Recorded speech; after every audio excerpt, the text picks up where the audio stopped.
तो अब तक आपने फर्स्ट पार्ट देख लिया होगा डायरेक्ट मेथड का। अब हम सेकंड पार्ट पर आते हैं और सेकंड पार्ट में मैं बताता हूं आपको इनडायरेक्ट मेथड में किस तरीके से क्वेश्चन किए जाते हैं। तो cash flow statement, accounting standard third, indirect method. 3 activity में से सिर्फ ऑपरेटिंग एक्टिविटी के लिए 2 मेथड होती है। ठीक है, तो हम स्टार्ट करते हैं इसमें।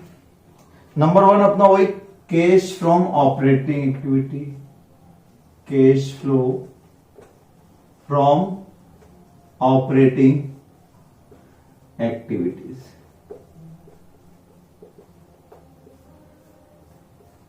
ठीक है ना, सेम वही। और इसको भी हम ठीक उसी तरीके से डबल कॉलम में कर सकते हैं। इनर कॉलम में मैंने फिगर लिखते जाऊंगा और फिर एक फिगर बाहर, तो 2 कॉलम बना देंगे हम यहां पर। डबल कॉलम में हम कर लेंगे इसको हम।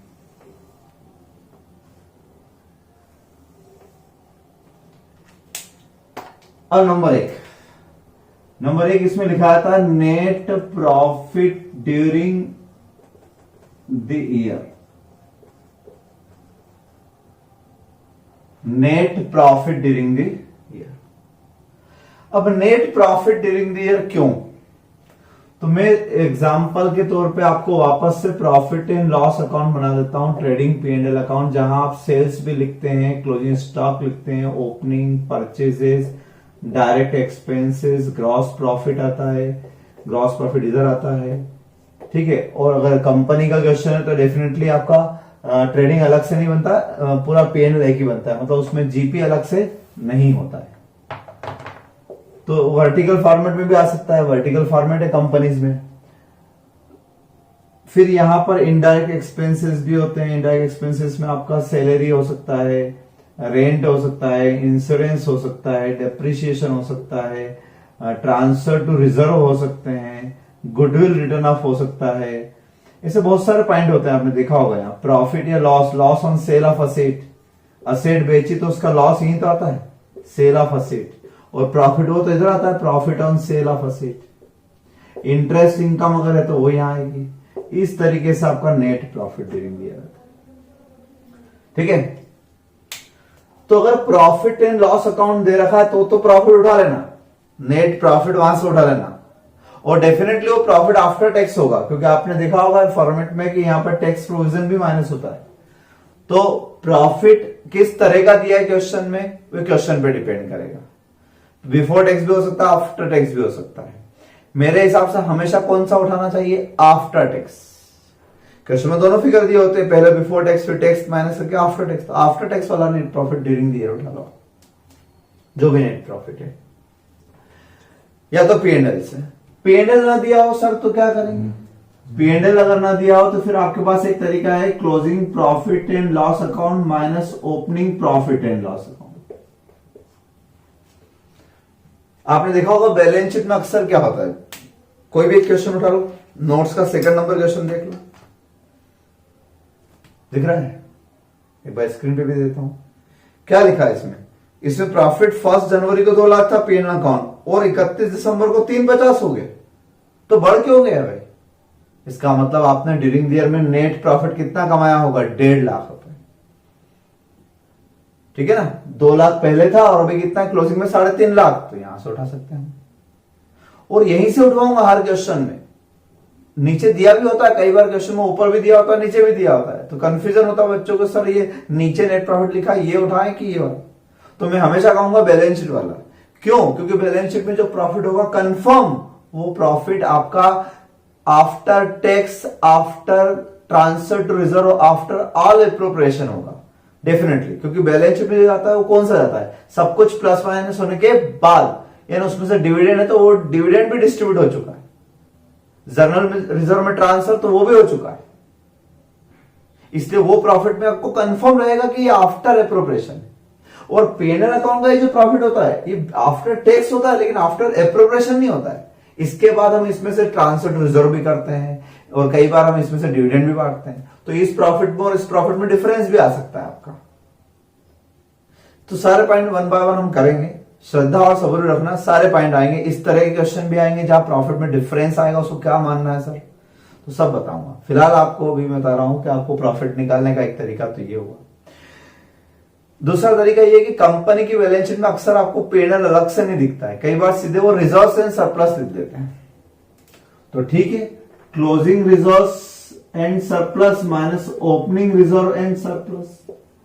तो रिजर्व्स एंड सरप्लस में जो चेंज आया होगा वो प्रॉफिट के कारण ही तो आया होगा, तो उसको हमने प्रॉफिट कर लिया।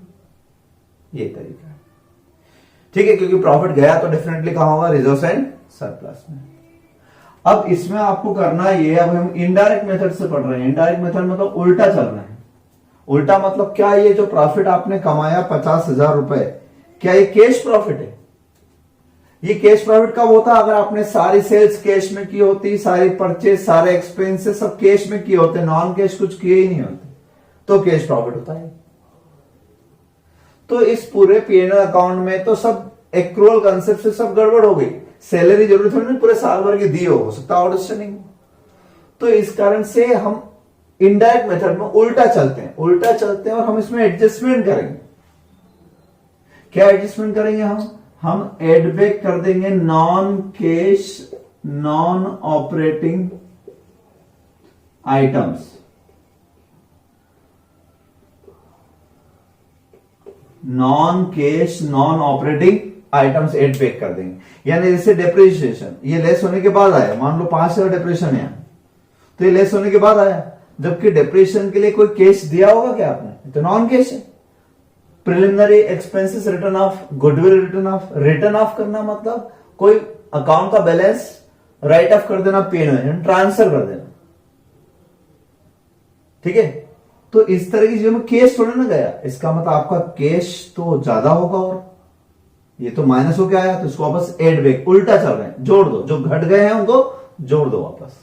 तो ये नॉन कैश आइटम में सबसे पहले नंबर पे आप लिखेंगे डेप्रीशिएशन ड्यूरिंग द ईयर। सिर्फ इस साल का एक्यूमुलेटेड डेप्रिसिएशन की बात नहीं कर रहा हूं, depreciation charge in P&L account should be add back. वही चीज एड बैक करो जो इसमें माइनस हो चुकी है, जो माइनस ही नहीं उसको एड बैक क्यों करो, ठीक है। Depreciation, return of goodwill, preliminary expenses etcetera, ये कुछ रिटर्न ऑफ होते हैं, ये भी माइनस, ये भी प्लस कर दो, है ना। इस तरीके से ट्रांसफर टू रिजर्व, ये कोई एक्सपेंडिचर है, आप बताओ किसी रिजर्व मतलब कोई व्यक्ति का नाम है जिसको देने जाना है खर्चा, तो ट्रांसफर टू रिजर्व क्या है? It is appropriation of profit. Profit का एक पार्ट आपने अलग रख दिया दूसरे अकाउंट में, उसका नाम बदल दिया, P&L account debited to general reserve. तो कुछ कैश गया क्या? नहीं ना। तो transfer to any reserve provision, यहां पर डाउटफुल डेट्स प्रोविजन भी बनाते हैं। क्या डाउटफुल डेट्स प्रोविजन में कैश जाता है? नहीं। यहां टैक्स प्रोविजन में बनाते हैं, क्या टैक्स जाता है? नहीं। तो हम ऐसी सारी चीजें वापस जोड़ दो जिसमें कैश नहीं गया, ठीक है। तो provisions on reserves, transfer to any fund provisions reserves add back कर देंगे। तो ये उल्टी मेथड है। यूं सीधे सीधे चल रहे थे डायरेक्ट मेथड में, तो जितना पेमेंट किया बस वो लिखा, बाकी अपने आप छूट गया, और यहां पर उल्टा करना पड़ रहा है, ठीक है ना। इसमें हमें एड बैक करना पड़ रहा है जो गलत चीजें हैं। ऐसे ही loss on sale of asset, क्या इसमें कैश गया? आपका कैश गया क्या? लॉस तो डिफरेंस का फिगर है कि इतने की असेट थी, इतने में बेची, तो डिफरेंस लॉस या डिफरेंस प्रॉफिट। क्या इसका ये प्रॉफिट ऑन सेल या loss on sale of asset से पैसा आया है? नहीं, बेचने से आया। 100 रुपए की असेट मैंने 90 में बेच दी, तो 90 आए, तो 90 लिखूंगा मैं इन्वेस्टिंग एक्टिविटी में। लेकिन 10 रुपए जो लॉस हुआ, लॉस में कैश गया क्या? नहीं। तो फिर आपने यहां क्यों लिख दिया? ऐसे ही 100 रुपए की जो 110 में बिकी होती, तो 110 रुपए आए, पूरे 110 रुपए कहां लिख देता मैं? पूरे 110 रुपए इन्वेस्टिंग में। लेकिन 10 रुपए जो प्रॉफिट हुआ उसको P&L अकाउंट में लिख दिया, जबकि प्रॉफिट कैश में है क्या? नहीं। जब पूरे 110 लिख दिए तो उस 110 में प्रॉफिट भी तो आ गया ना ऑटोमेटिक, तो अलग से 10 लिखने की क्या जरूरत? तो मैंने यहां क्या हेडिंग लिखा? Non cash and non operating, यानी आपको P&L अकाउंट की नॉन कैश आइटम भी एड बैक कर देना है, और जो नॉन ऑपरेटिंग दिख रहे हैं उसको भी हटा दो। तो नॉन ऑपरेटिंग में कौन से दिख रही है भाई? ये इंटरेस्ट ऑन इन्वेस्टमेंट, ये इनकम जो है ये नॉन ऑपरेटिंग है।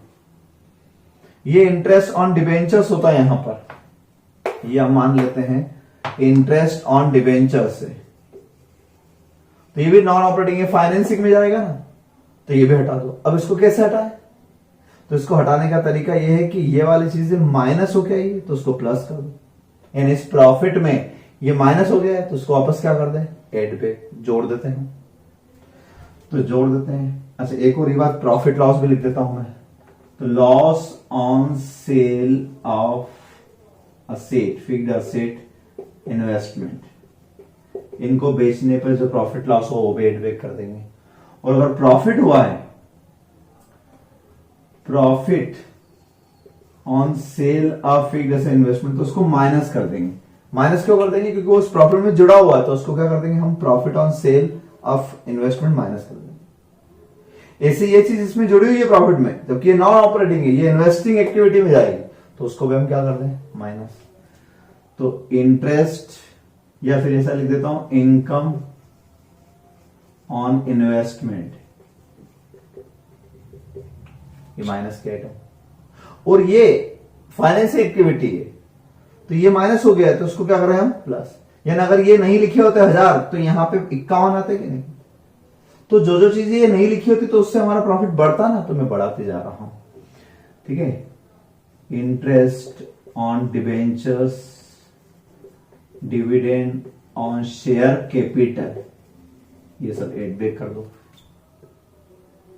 और भी कुछ फाइनेंसिंग आ सकता है, आप और भी कुछ फाइनेंसिंग आ सकता है, मैंने एक रफ लिस्ट आपको लिखवाई है, और ये ऐसे एग्जॉस्टिव लिस्ट नहीं है, इलस्ट्रेटिव है, बट फिर भी 99% क्वेश्चन आपके इससे हो जाएंगे। तो आप पेन लिखने की स्टाइल समझ गए। डिप्रेशन हर क्वेश्चन में आएगा लगभग, सबसे कॉमन पॉइंट अगर कुछ है तो डिप्रेशन का पॉइंट है, सबसे ज्यादा कॉमन पॉइंट है। Profit loss on sale of asset सबसे कॉमन पॉइंट रहेंगे, ठीक है। ये 2 पॉइंट तो बहुत कॉमन रहेंगे आपके, तो आप इन 4-5 पॉइंट को याद रखना, डिप्रेशन, रिटर्न ऑफ गुडविल, ये याद भी रख लें, क्वेश्चन में ढूंढ लेंगे, है ना, उस हिसाब से भी कर सकते हैं क्वेश्चन का, अपना फॉर्मेट फिक्स है कि ऐसा ही करना है, तो ये ढूंढ लिया, फिर ये ढूंढ लिया, नहीं मिले तो छोड़ देंगे। तो ये 3 तो हो गए नॉन कैश टाइप की चीजें हो गई, ये 4, ये लॉस भी नॉन कैश हो गया, ये प्रॉफिट, ये भी नॉन कैश हो गई, और ये नॉन ऑपरेटिंग हो गई, इनकम ऑन इन्वेस्टमेंट।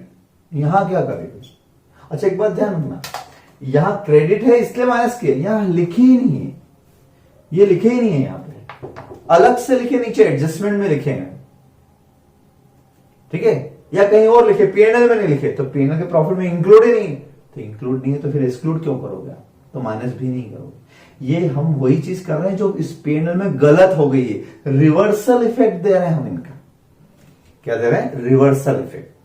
तो ये एड या लेस जो हम कर रहे हैं, एड और लेस वो हम कर रहे हैं इस तरीके से, और इसमें आप एड लेस 1 by 1 लिखते हैं, नहीं प्लस हो तो प्लस, माइनस हो तो माइनस, ऐसा नहीं कि एड के अलग आइटम लेस के अलग, इतना टाइम नहीं रहता वहां। तो ये स्टेप सबसे मेन है इनडायरेक्ट मेथड में, जिसको ये समझ में आ गया उसको सब समझ में आ गया, समझ, इसके बाद पूरा क्वेश्चन इजी है, ये 4-5 आइटम आप समझ लेना, और हर क्वेश्चन में इसी तरह से लिखना है, नेट ये ऑपरेटिंग एक्टिविटी, फिर एक लाइन प्रॉफिट की छोड़ना, और यहाँ 5-7 लाइन कम से कम, क्योंकि सबसे ज्यादा एडजस्टमेंट इसी में आएंगे। अब इसके बाद क्या करना है, तो सर ठीक है आपने नॉन कैश हटा दिए, नॉन ऑपरेटिंग हटा दिए, आपने सही बोला, ठीक है, ये आ गया। लेकिन सर टैक्स पेमेंट भी तो ऑपरेटिंग होता है, टैक्स पेमेंट तो ऑपरेटिंग होता है, और मैंने टैक्स प्रोविजन एड बैक करवाया आपको, क्या एड बैक करवाया, प्रोविजन। तो टैक्स प्रोविजन मान लो मैंने यहां पर टैक्स प्रोविजन बनाया था, यहां मैंने टैक्स प्रोविजन बनाया था 60,000 रुपए का टैक्स प्रोविजन, लेकिन मैंने पेमेंट 50 का ही किया, तो 50 लिखना चाहिए 60, 50 पेमेंट तो 50 का हो, तो 60 मैंने एड बैक कर दिए प्रोविजन के 60 यहां पे, और 50 में माइनस कर दूंगा अलग से, किस नाम से, tax paid during the year, वो मैं क्या कर दूंगा यहां पर माइनस। तो ऐसा होता है 60 पहले प्लस हो जाएंगे क्योंकि ये प्रोविजन है, नॉन कैश है, और 50 पेमेंट हुआ इसलिए माइनस कर दूंगा, तो अल्टीमेट इफेक्ट कितना हुआ, 10,000 का, ठीक है। इसलिए टैक्स का इफेक्ट, टैक्स भी ऑपरेटिंग एक्टिविटी कहलाता है इसलिए, ठीक है। चलिए यहां तक भी आ गए, यहां तक भी आप कंप्लीट कर लिया। यह आया हमारा cash flow before change in working capital, change in working capital. क्योंकि देखो आप क्या, अब चलो इतने प्लस माइनस करने के बाद ये 5 मैंने जोड़ दिए, 1000 जोड़ दिए, ये माइनस कर दिए, तो क्या ये कैश फ्लो आ गया? क्या ये कैश, इतना कैश आया होगा? क्या इतना कैश मेरे जेब में आया होगा? नहीं आया होगा, क्योंकि इसमें सेल्स का एडजस्टमेंट तो हुआ ही नहीं। क्या सारी सेल्स कैश में हुई? क्या सारी परचेज कैश परचेज थी? क्या सारे एक्सपेंसेस कैश में थे? क्या नहीं थे। तो अब हम क्या करेंगे, इसमें डेटर्स रह गए होंगे। साल भर में जितनी सेल की आपने, 10 लाख की सेल की, आखिरी में 1 लाख के डेटर बच रहे हैं, इसका मतलब 9 लाख रुपए आपको कलेक्ट हो गए। तो इनडायरेक्ट मेथड में उल्टा होता है, हमें कलेक्शन फ्रॉम डेटर नहीं लिखना है, हमें तो जो बच गया वो हटा दो, तो अपने आप कलेक्शन फ्रॉम डेटर आ जाएगा। ठीक है ना। तो हम क्या करेंगे, डेटर्स, ऐसे यहां क्रेडिटर और यहां आउटस्टैंडिंग एक्सपेंसेस में प्रीपेड। तो अब हम वर्किंग कैपिटल के बारे में बात कर लेते हैं। Change in current assets and current liabilities, इसे कंटिन्यू कर रहे हैं, अभी कंटिन्यू चल रहा है, ये कंटिन्यू यही चलेगा। तो हम कर देते हैं plus minus change in working capital. Change in working capital मतलब current assets and current liabilities.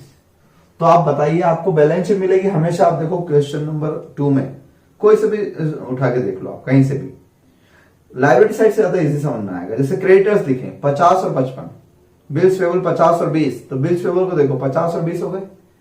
Creditor पहले ज्यादा थे 50 के और अब 20 हो गए। लायबिलिटी कम होना मतलब पेमेंट हो गया। लायबिलिटी बढ़ना इसका मतलब हमने कुछ इनफ्लो किया होगा, कुछ खरीदा होगा, तभी लायबिलिटी बढ़ी। तो किस तरीके से लिखेंगे हम यहां पर लायबिलिटी के बारे में या असेट्स के बारे में? करंट असेट्स और करंट लायबिलिटी का लिखना है बस, करंट असेट्स और करंट लायबिलिटी। वर्किंग कैपिटल का मतलब ये, करंट असेट्स में और डेटर्स 40 से 80 हो गए, बढ़ गए। बढ़ गया मतलब आपने और क्रेडिट सेल किया होगा तभी बढ़े, पैसा गया। और अगर कम हो जाते मतलब पेमेंट आ गया तभी तो कम हो गए, ऐसा सोचना है आपको। तो जब भी आपकी असेट इंक्रीज होगी, इंक्रीज इन करंट असेट, तो उसे हमें प्लस करना है। अब ये मत सोचना सर 40,000 के डेटर थे, 80,000 हो गए तो 40,000 रुपए बढ़ गए मतलब पैसा आया क्या? डेटर से पैसा आया होगा क्या? डेटर से पैसा तब आया होगा जब डेटर कम होगा। हमें पहले 40 लेना थे, अब 10 ही लेना है, तो 30,000 आ गए तो इनफ्लो होता है। लेकिन यहां तो हमारे डेटर्स इंक्रीज हो रहे हैं, तो माइनस, डेटर्स माइनस। और आप बोलोगे सर ये तो कोई बात नहीं, क्या हमने पैसा दिया क्या उनको? मतलब 40,000 के डेटर्स 80,000 हो गए, तो क्या 40,000 हमने दिए, आउटफ्लो आ गए?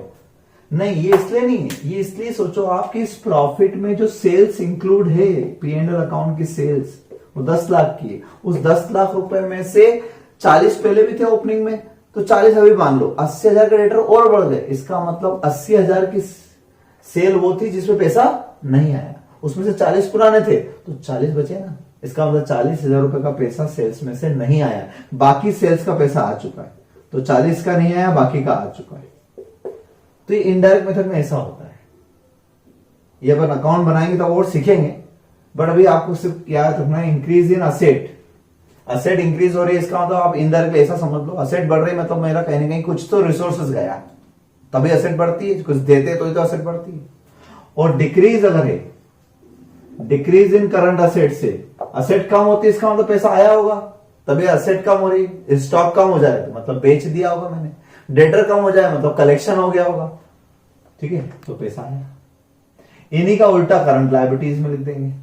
तो decrease in current liability, current liability कम होना, करंट लायबिलिटी कम हो गई। जैसे बिल्स पेबल 50 के थे 20 रह गए, कम हो गए। कम हो गए इसका मतलब पेमेंट कर दिया होगा ना। लायबिलिटी कम होना मतलब पेमेंट कर दिया। और लायबिलिटी बढ़ना मतलब करंट लायबिलिटी बढ़ गई, इसका मतलब आपने कुछ न कुछ रिसोर्सेस लिए होंगे, गुड्स खरीद लिया उधार, रिसोर्सेस आए, इसलिए लायबिलिटी बढ़ी। तो ये इंक्रीज डिक्रीज वर्ड से मत रटने बैठ जाना, कोई भी ध्यान रखना कि increase in asset decrease in asset, ऐसा नहीं करना है। मैं आपको कंसेप्चुअल बात बता रहा हूं, आप सोचना 2 मिनट के लिए, एग्जांपल लेके सोच लेना कि मान लो क्रेडिटर कम हो जाते हैं मतलब पेमेंट कर दिया, ठीक है ना। डेटर कम हो जाते हैं मतलब पेमेंट आ गया। बस एक एक चीज अगर समझ में आ गई तो उसका उल्टा कर ही लोगे, ठीक है। और इसमें सब आ गए, प्रीपेड भी आ गए, प्रीपेड करंट असेट्स होते हैं, एडवांस आउटस्टैंडिंग सब आ गए। तो जितना भी पीएनएल अकाउंट में सेल्स परचेज एक्सपेंसेस लिखे थे, एक तरीके से उन सब का एडजस्टमेंट हो गए, यानी उन सब में से उनसे नेट प्रॉफिट आया था, लेकिन वो सारे पैसे कैश में नहीं थे, इसमें से कुछ आउटस्टैंडिंग था तो वो हट गया, प्रीपेड था तो वो आ गया, परचेज में कुछ क्रेडिटर बच गए थे तो वो हट गए, डेटर में कुछ क्लोजिंग डेटर्स बच गए थे वो हट गए। तो इससे क्या हुआ कि कैश में से कैश वाला पार्ट आ गया, सेल्स में से, परचेज में से कैश पेमेंट वाला पार्ट आ गया, एक्सपेंसेस में से वो पार्ट आ गया जितना कैश पे किया। इनडायरेक्ट मेथड में ऐसा होता है। और ये क्वेश्चन अगर डायरेक्ट मेथड से होता तो इतना झंझट नहीं था, सीधे collection from debtors, payment to creditor, payment to expenses, ये होता है। तो इनडायरेक्ट मेथड के क्वेश्चन ज्यादा आते हैं, इसलिए मुझे इनडायरेक्ट मेथड ज्यादा करवाना है। यहां तक आ गए हम, ठीक है, डबल कॉलम में करेंगे हम, एक कॉलम अंदर एक कॉलम बाहर आप कर लेंगे। यह आ गया आपकी cash flow from operating activities. अब इसमें इन्वेस्टिंग एक्टिविटी और फाइनेंसिंग एक्टिविटी आप एज इट इज लिख देना, जो मैंने आपको डायरेक्ट मेथड में समझाई थी, सेम वो क्यों हुई।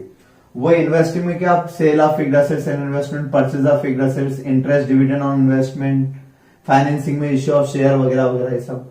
फिर नीचे टोटल लगाने के बाद opening cash and cash equivalent जोड़ देंगे हम, तो क्या जाएगा, closing cash and cash equivalent. तो बाकी पार्ट पूरा सेम है, सिर्फ ऑपरेटिंग एक्टिविटी के लिए डायरेक्ट में इनडायरेक्ट मेथड है, ठीक है। चलिए एक बहुत ही इजी क्वेश्चन पर आते हैं। इनडायरेक्ट मेथड का बिल्कुल बेसिक क्वेश्चन करवाता हूं, ताकि आपको एक बार ये समझ में आ जाए कि करते कैसे हैं क्वेश्चन। फिर जो टफ टफ एडजस्टमेंट है वो हम वन बाय वन सीखते चले जाएंगे और आगे बढ़ते जाएंगे। सेकंड नंबर इलस्ट्रेशन देखें, क्वेश्चन नंबर 2 नोट्स में। क्वेश्चन नंबर 1 होमवर्क है, इसमें सिर्फ आपको cash from operating activity mean operation, operating activity निकालना है इनडायरेक्ट मेथड से, बस। पूरा क्वेश्चन नहीं है कंप्लीट, और जितनी इंफॉर्मेशन दी है सिर्फ उसी से, तो सिर्फ वो इसका है। और सेकंड क्वेश्चन कंप्लीट है, तो मैं सेकंड करवाता हूं। सेकंड क्वेश्चन इसलिए इजी है क्योंकि इसमें कोई एडजस्टमेंट नहीं दिया, और आगे के सारे क्वेश्चन आप देखना, थर्ड फोर्थ फिफ्थ, धीरे धीरे आपके एडजस्टमेंट बढ़ते चले जाएंगे। मैंने धीरे धीरे इंक्रीजिंग ट्रेंड रखा है एडजस्टमेंट बढ़ाते हुए। तो सब सीखेंगे हम, हाई लेवल के क्वेश्चन भी सीखेंगे, लेकिन आप बेसिक क्वेश्चन समझे कि अगर आपको बैलेंस शीट दे रखी है, हमेशा 2 साल की बैलेंस शीट देंगे, और नहीं देंगे तो फिर वो दोनों का difference, increase decrease in assets देंगे, कितना असेट्स में डिक्रीज हुआ या कितना इंक्रीज। और 2 बैलेंस शीट दे तो बहुत ही अच्छा, हम खुद इंक्रीज डिक्रीज निकाल लेंगे, ठीक है। अब करना क्या है, कहां से स्टार्ट करना है, तो आपको इस तरीके से एग्जाम में भी करना है कि एक पेज पर आपकी ऑपरेटिंग एक्टिविटी आए, क्योंकि ये बढ़ी रहती है। सेकंड पेज पर आपके आधे पेज में इन्वेस्टिंग और आधे पेज में फाइनेंसिंग एक्टिविटी आए, और लास्ट के नीचे की 3 लाइन छूट जाए ओपनिंग क्लोजिंग के लिए, बस।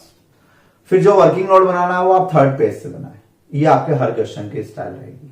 बड़े क्वेश्चन भी है तो एग्जाम में एक पेज में ऑपरेटिंग हो जाता है, क्योंकि ऑपरेटिंग एक्टिविटी में आपको 8 से 10 लाइन की जरूरत पड़ती है जनरली, और एग्जाम में जो कॉपी आती है वो A4 साइज की आती है। तो कंजेस्टेड ना हो इसलिए आप पूरा पेज ही ऑपरेटिंग के लिए छोड़ दें, और सेकंड पेज में आप आधे आधे हिस्से में ये बनाए। ये क्वेश्चन तो खैर छोटा है, तो हम एक पेज में भी कर सकते हैं। अभी आप कॉपी के एक पेज में ऊपर 8-10 लाइन इसकी छोड़ दें, फिर इसके लिए 3-4 लाइन, फिर इसके लिए 3-4 लाइन, बस इतने में हो जाएगा। ये हर क्वेश्चन का अंदाजा बता रहा हूं, और करना एक साथ है, तीनों एक्टिविटी एक साथ लिख देना ऐसे हेडिंग। अब नंबर 1 आपको ढूंढना है net profit during the year. उसका तरीका मैंने हमेशा बताया आपको कि नीचे दिया भी हो तो वो इग्नोर कर देना, आप तो ऊपर बैलेंस शीट में जो रिजर्व्स एंड सरप्लस में प्रॉफिट लिखा होता है वहां जाना। वहां कितना लिखा हुआ, 2 लाख से 350। अच्छा ये भी ध्यान रखना कि बैलेंस शीट कभी कभी वो क्या करते हैं, क्लोजिंग वाले पहले और ओपनिंग वाले बाद में देते हैं, current year and previous year. ऐसे में उल्टा हो जाएगा, अगर ये करंट ईयर होता और ये प्रीवियस ईयर होता तो 2 लाख से 3.5 लाख से 2 लाख तो लॉस भी हो सकता था, ये ध्यान रखना। तो आप फिलहाल तो क्लियर है, पहले वाला कॉलम ओपनिंग का है और दूसरा वाला कॉलम क्लोजिंग का है। तो 2 लाख से 3.5 लाख रुपए आए, इसका मतलब ये हुआ कि closing profit and loss account minus opening profit and loss account 3,50,000 minus 2 lakh, it means 1,50,000 profit during the year.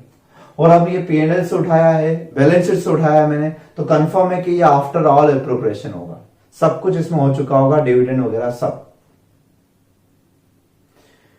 फिर क्या करना है मुझे, ये प्रॉफिट आने के बाद यहां पर मुझे एड लेस करना है क्या, non cash non operating items, non cash non operating items, जो भी पीएनएल अकाउंट में लिखी हुई है वो नॉन कैश नॉन ऑपरेटिंग ढूंढना है।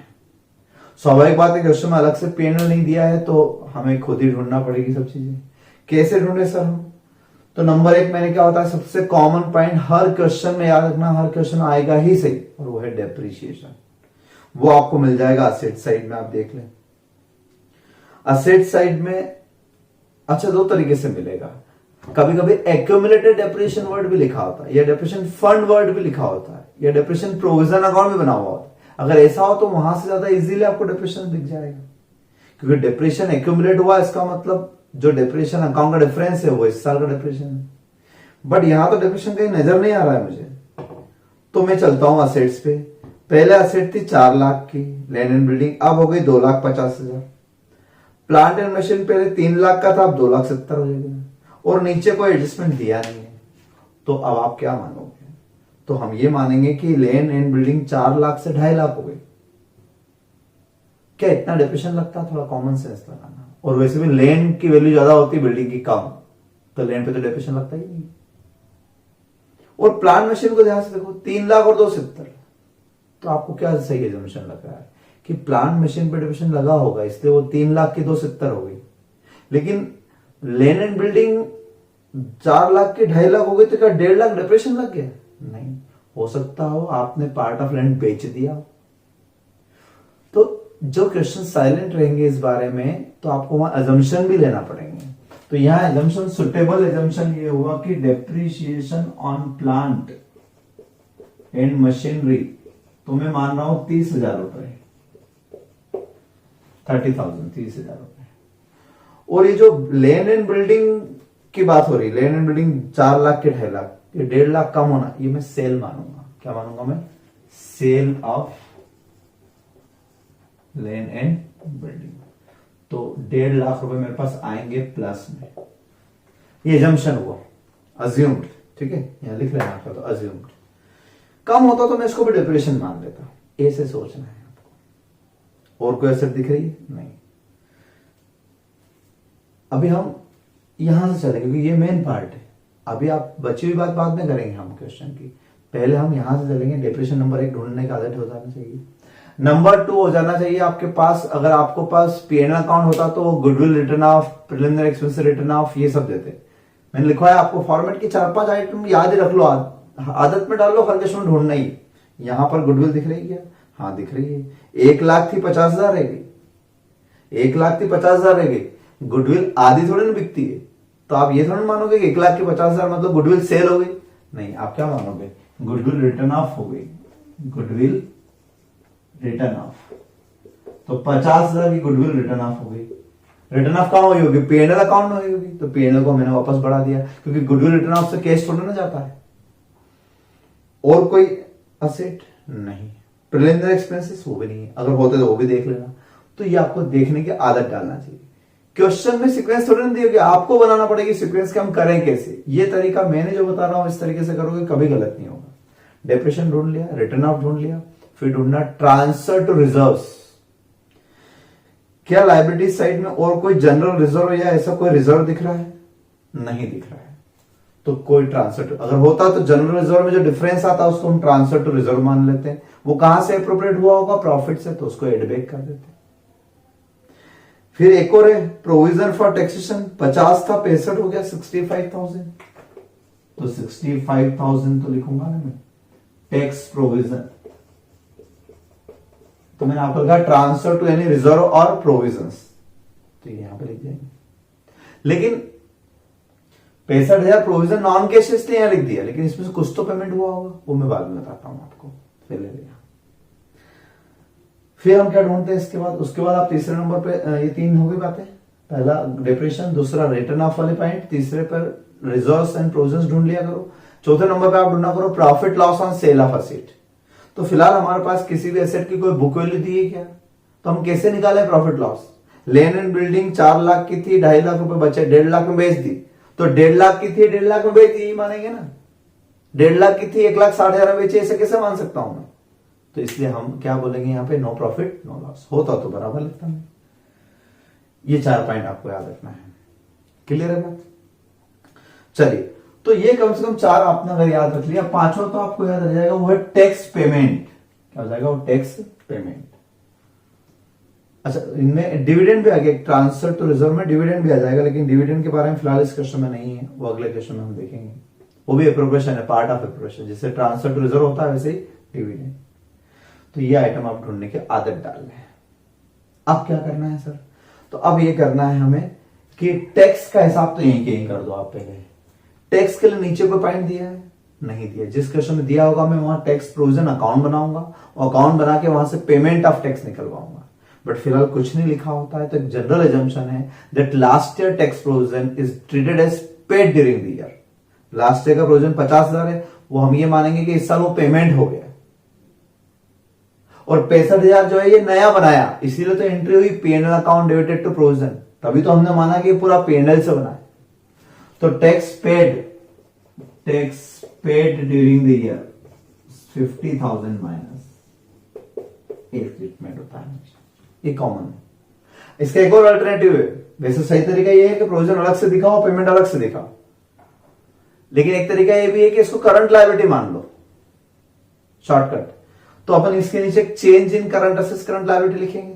करंट लायबिलिटी कम हो जाना या बढ़ जाना, कम हो जाना मतलब पेमेंट दिया तो माइनस में, और करंट लायबिलिटी बढ़ जाना मतलब इनफ्लो आना। तो 50 की करंट लायबिलिटी 65 हो गई, 15,000 प्लस में लिख देता चेंज इन करंट लायबिलिटी 15। तो भी देखो इफेक्ट सेम आता ना, समझ रहे हो मेरी बात को? अभी देखो करंट लायबिलिटी क्रेडिटर्स वगैरह में करके बताता हूं मैं आपको। ठीक है, यहां तक हो गया आपका, ये आ गया आपका after tax operating activity, but before working capital change. अब प्लस माइनस करना है मुझे चेंज इन वर्किंग कैपिटल। उसमें आप क्या ढूंढ लो? Current assets and current liabilities. Current liability में आओ, क्रेडिटर्स 50 के थे 55 हो गए, 55,000। क्रेडिटर्स बढ़ गए, बढ़ जाने का मतलब तो प्लस करना है, मतलब कहीं ना कहीं पैसा आया, रिसोर्सेज आए, कुछ भी आया। बिल्स पेबल 50 के थे 20 रह गए, इसका मतलब 30 का पेमेंट कर दिया आपने। और ऐसे ही अगर इसको भी मैं करंट लायबिलिटी मानता तो फिर मैं यहां नहीं लिखता, फिर सीधे यहां लिख देता मैं 15,000 रुपए बढ़ गए तो 15,000 रुपए का टैक्स प्रोविजन 15,000 यहां लिख देता, बड़ा इजी हो जाता है। बट ज्यादा अच्छा प्रेजेंटेशन ये। करंट लायबिलिटी के बाद अगर करंट असेट्स पर आ जाते हैं। करंट असेट्स में क्या क्या है आप देखें। करंट असेट्स में हम देखें तो ऊपर प्लांट मशीन इन्वेस्टमेंट ये तो छोड़ देंगे। डेटर्स 40,000 के 80,000 हो गए। डेटर्स 40 से 80 होना, बढ़ जाना मतलब असेट्स बढ़ना मतलब पैसा गया होगा कहीं ना कहीं, इनडायरेक्टली डायरेक्टली रिसोर्सेज गए होंगे तभी बढ़ा। स्टॉक कम हो गया, स्टॉक कम हो जाना मतलब कि पैसा आया होगा, 60 के 50 रह गया यानी 10,000 आया होगा। बस यही गलती होती है, ध्यान रख लेना। बच्चे प्लस माइनस करने में मिस्टेक कर देते हैं। कैश और बैंक को छोड़ना है, क्योंकि कैश और बैंक हम लास्ट में लिखेंगे, कैश ओपनिंग और closing, cash and cash equivalent. तो कैश और बैंक छोड़ के आपको बाकी सब करना है।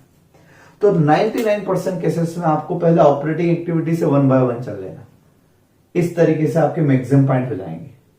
ठीक है ना? अब हम बची हुई आइटम का कर लेते हैं। तो बैलेंस शीट में फटाफट से देखते हैं। अब बैलेंस शीट की हर आइटम का डिफरेंस आप खुद सोचो कि बैलेंस शीट में कैश ओपनिंग इतना था, क्लोजिंग इतना हुआ, तो डिफरेंस किसके कारण आया होगा? इन सारे आइटम के कारण आया होगा। तो हर एक का डिफरेंस कहीं ना कहीं कंसिडर हो जाना चाहिए। जैसे नंबर 1, शेयर कैपिटल 5 लाख से 8 लाख हो गई, तो यानी इश्यू ऑफ शेयर 5 लाख से 8 लाख हो जाना, 3 लाख रुपए प्लस में। फिर है प्रॉफिट एंड लॉस का डिफरेंस यहां आ गया। अब आप एग्जाम में भी टिक लगा करना कि इसका डिफरेंस मैंने कंसिडर कर लिया, दूसरे का डिफरेंस मैंने कंसिडर कर लिया। तीसरा डिबेंचर्स 1 लाख थे, खत्म हो गए, इसका मतलब रिडम्पशन ऑफ डिबेंचर्स 1 लाख थे, अब 0 हो गए, इसका मतलब मैंने 1 लाख रुपए का पेमेंट कर दिया। माइनस का साइन लगाना ना भूले।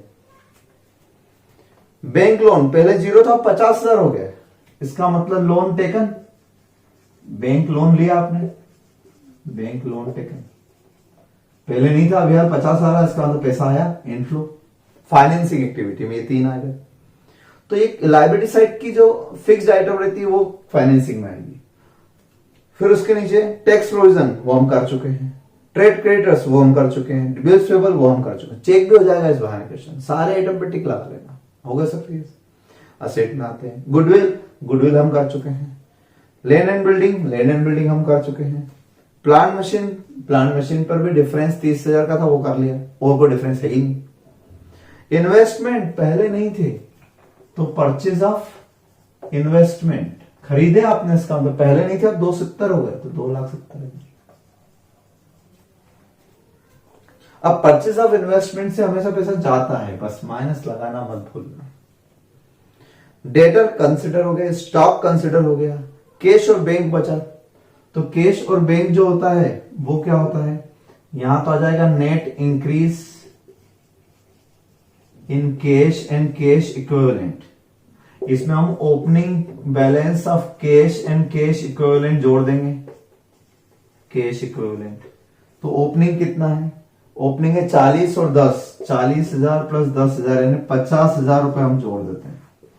तो हमारा कौन सा बैलेंस आना चाहिए, closing cash and cash equivalent आ जाना चाहिए। कितना आ जाना चाहिए, 280 और 90, 280 का कैश है और सॉरी बैंक है, और ये इसका मतलब 3,70,000, 3,70,000 रुपए हमारा आंसर आ जाना चाहिए। अगर ये सही है तो आपका क्वेश्चन सही है।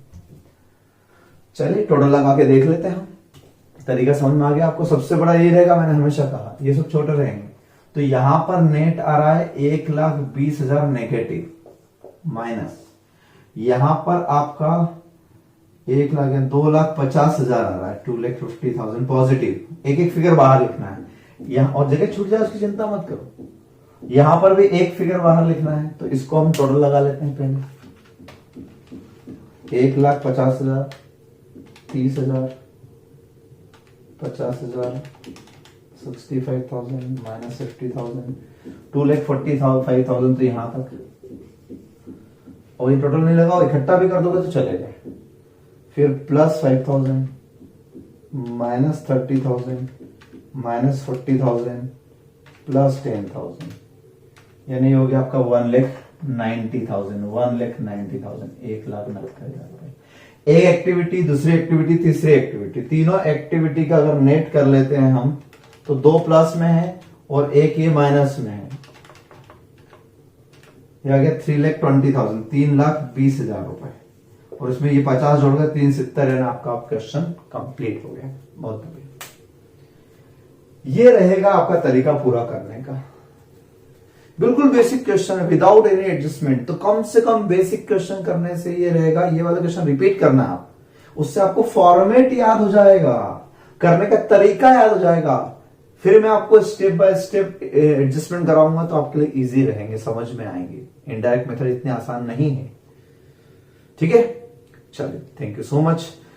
ये सब आप कंप्लीट करें, और होमवर्क में भी फिलहाल 2 ही है, question number 1 and question number 2। Question number 1 तो बहुत इजी, 5 मिनट का है। क्वेश्चन नंबर 2 रिपीट करना, उसके आगे अभी कुछ मत करना, मैं करवाऊंगा, फिर बात करेंगे, ठीक। Thank you.